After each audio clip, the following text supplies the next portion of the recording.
Good morning student, welcome to my YouTube channel observing English with Akash Mishra.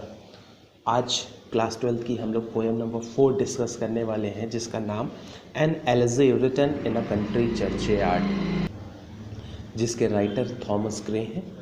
चलिए बात करते हैं।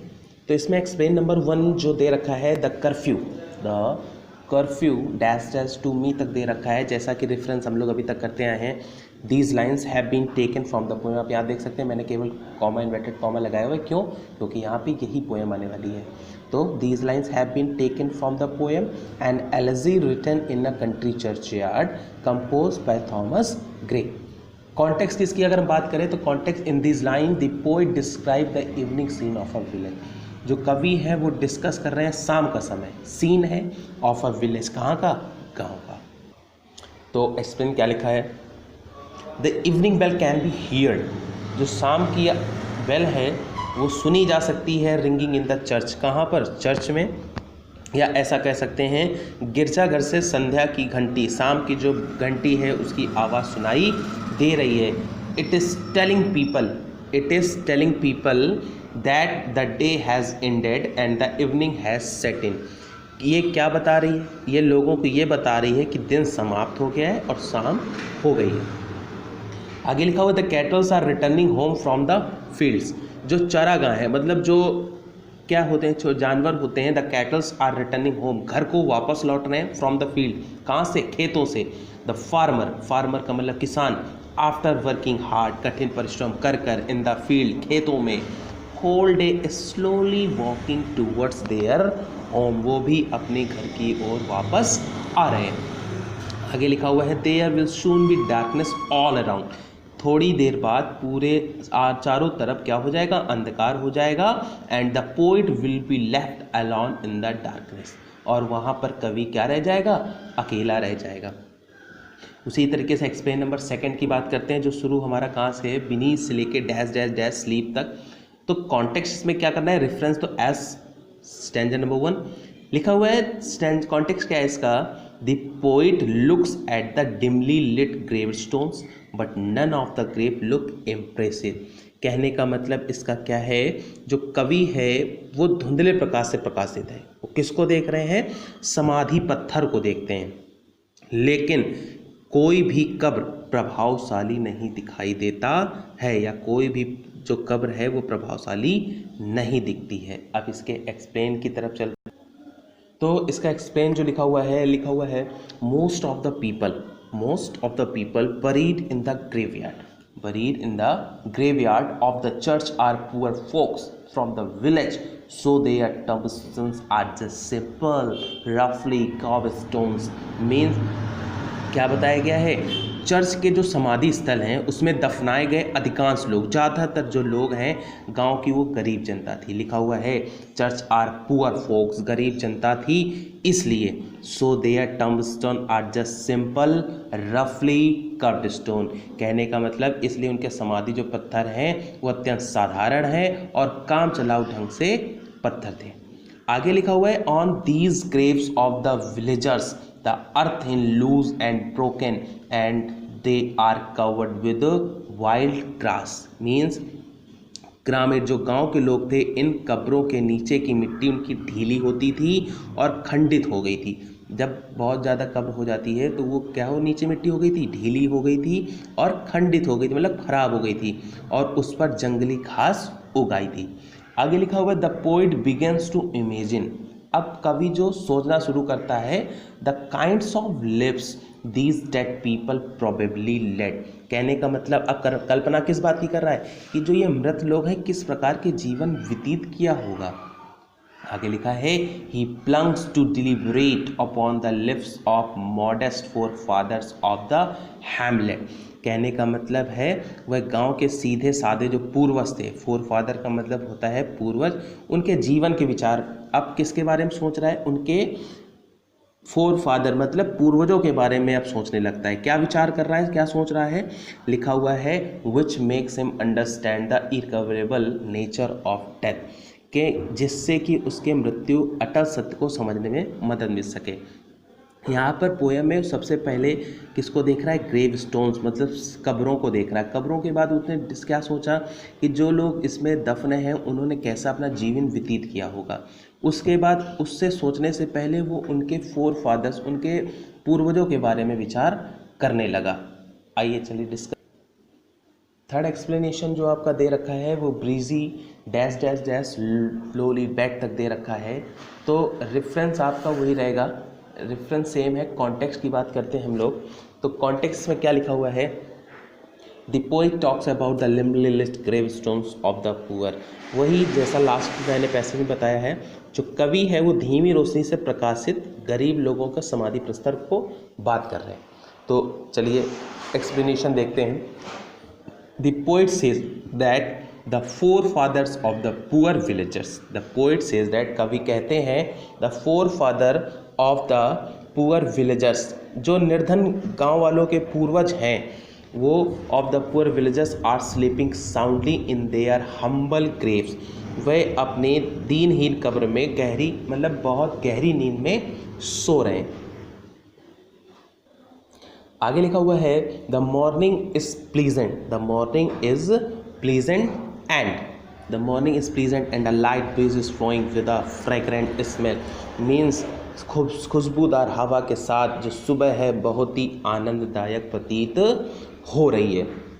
उसके आगे लिखा है the birds can be seen, the birds can be seen chirping in their straw built nest, जो चिड़ियां हैं वो अपने तिनकों से बने घोंसले में चहचहाती हुई दिखाई दे रही हैं। उसके आगे लिखा है the cock are making loud and sharp calls to wake up people from their sleep, जो मुर्गे हैं लोगों को उनकी नींद से जगाने के लिए तेज और तीखी आवाज़ से बांग लगा रहे। आगे लिखा हुआ है there can also be hear the echo of the hunters horn to call back his hounds, मतलब अब क्या इसमें बता रहे हैं, जो शिकारी कुत्तों को बुलाने के लिए शिकारी के द्वारा बजाए जाए जा रहे भोंपों की आवाज़ सुनाई पड़ रही है।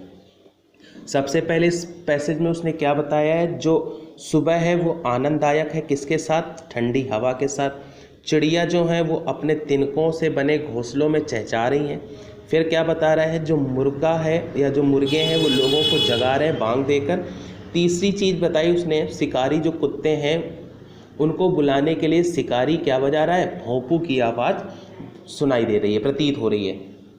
आगे लिखा हुआ है हाउ एवर तथापि none of the sounds are able to awake the forefathers from their sleep who lie buried in the graves, means इनमें से कोई भी आवाज़ कब्र में दफन या दफनाए गए पूर्वजों को उनकी नींद से जगा नहीं सकती है।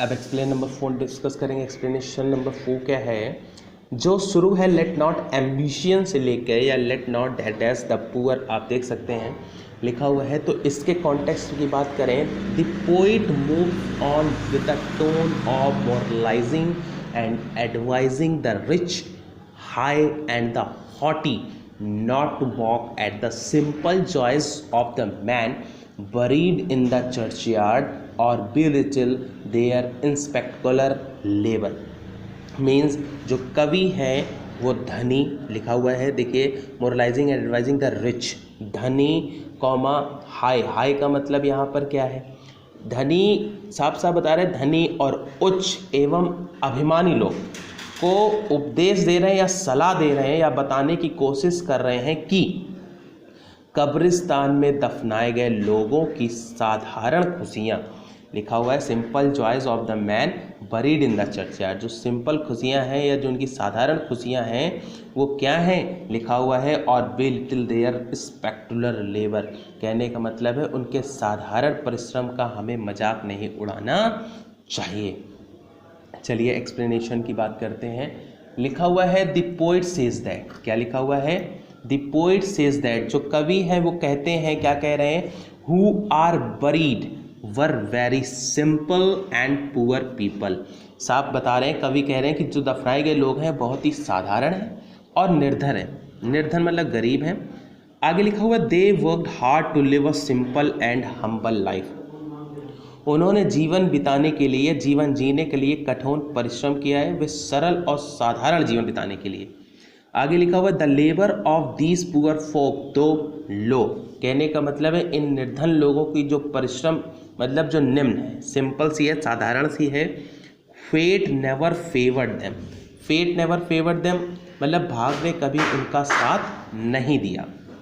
But still they were satisfied, लेकिन फिर भी वो क्या थे, संतुष्ट थे।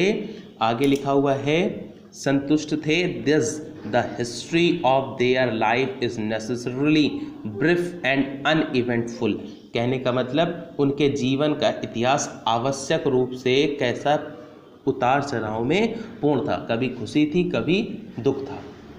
आगे लिखा हुआ है the rich and great man should not look down upon the their simple ways of life और make fun of them, means धनी और बड़े व्यक्तियों को उनके जीवन के सरल रास्तों को या उनके सरल जीवन को क्या नहीं करना चाहिए, नीचा नहीं दिखाना चाहिए और उनका मजाक भी नहीं उड़ाना चाहिए।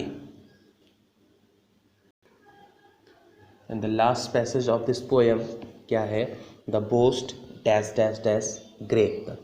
तो कॉन्टेक्स्ट की डिस्कस करते हैं।